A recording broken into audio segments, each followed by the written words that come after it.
What New Year's commitments or resolutions did you make just about a month ago?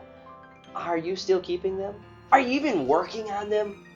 Today's quote is going to challenge us and encourage us to do everything we have in life to do for Christ. All for Jesus, all for Jesus. All my being's ransomed powers. All my thoughts and words and doings.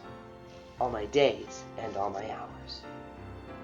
Hi friends, I'm Pastor Josh, and I'm excited to share another quote with you. That as we look at this quote, we can grow in our journey together to develop the mind of Christ.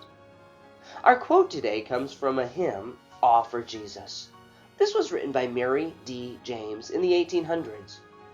Mary was raised in a Christian home and learned many truths about Christ at a young age. In fact, when she was only 13 years old, she began to teach her own Sunday school class. As she continued on through her adult life, she wrote many articles that were published, challenging people in their spiritual growth. She also wrote a number of different hymns. In 1871, when she was 61 years old, she made a reflective letter from the previous year. She was reflecting on how she lived for God and yet making a commitment for this new year.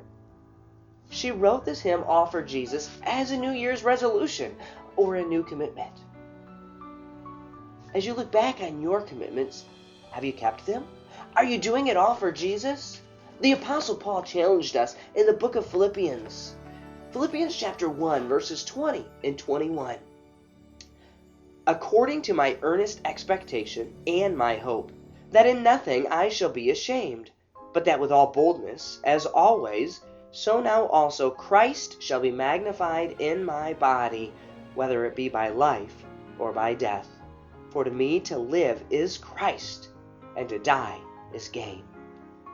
The Apostle Paul was writing to the church at Philippi.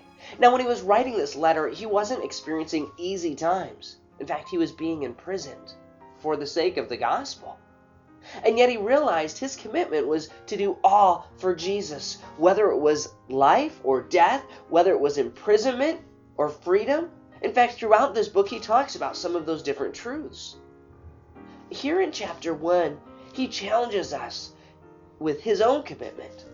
And he asks in so many words us to make that same commitment, that we would do all for Jesus. When Mary wrote this song, All for Jesus, she paused and reflected on the truth, all my being's ransomed powers.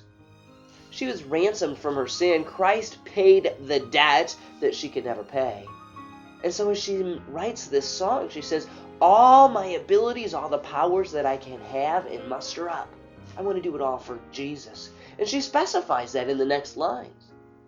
All my thoughts and words and doings, anything that I think, say, or do, all of it.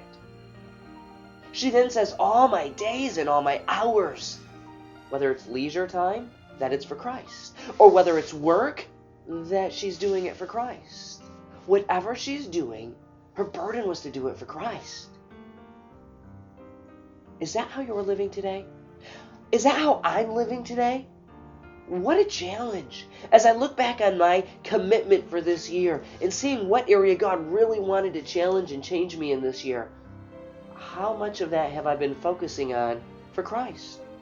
Or do I just let it go by the wayside? Whatever your commitments or New Year's resolutions were, are you really focusing on them for Christ?